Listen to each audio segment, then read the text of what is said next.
One stock, the stock father makes the rules. Survey here, people. Repost so we can get a big testing, a big flavor of what's going on in people's minds. People like to bash presidential candidates.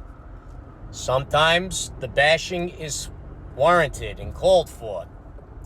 Well, I'm going to give you all an opportunity to tell me one thing Kamala has done in her 3.5 years that has hurt you personally.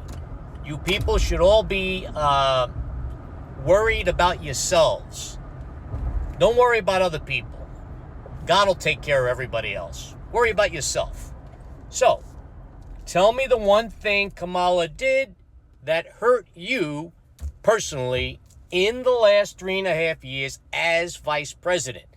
With these ads you see on TV, you would think she never ran for president. When she talks about hope and change, that she's looking for a change, you would think Trump was president right now. Change from what?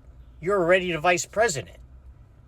Did she forget Biden's the president? Does she have the same problem Biden has? Dementia? Anyway, let's get back to reality. One thing she's done that has hurt you. After this has been on for a while, I will mention one thing she's done that has hurt me. I'm sure many of you have about 100 or 500 things that has hurt you, but we're just asking for one. And the purpose of this is to help people realize who they're voting for, why they're voting, who they like or dislike. It's real easy.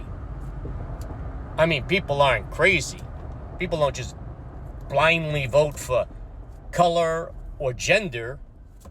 That's insanity. That's the definition of insanity. Oh, I'm going to vote for this person because it's a girl.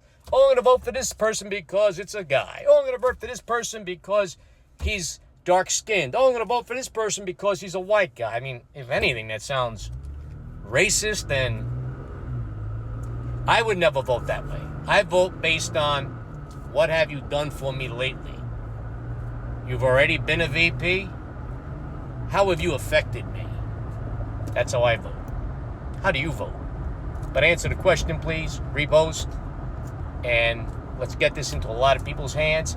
We have to help people get out the vote, help people register, help people talk politics. Everybody's so afraid of talking politics, especially here on TikTok.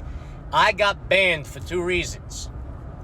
One, I explained how financially Harris was a dangerous pick for the average person's finances based on her own policies. I gave the truth, and enough woke liberal lunatics cried to TikTok, and that's part of the problem. The other problem was TikTok didn't want to pay the stock father what he was worth. I had 117,000 followers. In August, they paid me $829 for that month, and they don't want to continue to pay the stock father for his unbelievable great content.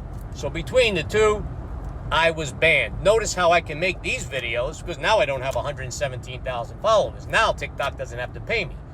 They want me to build a following again in order to get paid. But what they don't realize is they did me a favor, because now I get paid on Patreon to talk about whatever my followers want to talk about.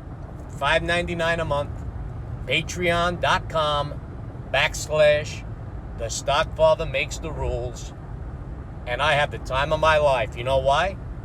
All the riffraff, all the weirdos that you see making comments on it, like I'm sure there's going to be a lot of weirdos making comments here. A lot of weirdos making comments here on this. This topic is the topic of weirdos.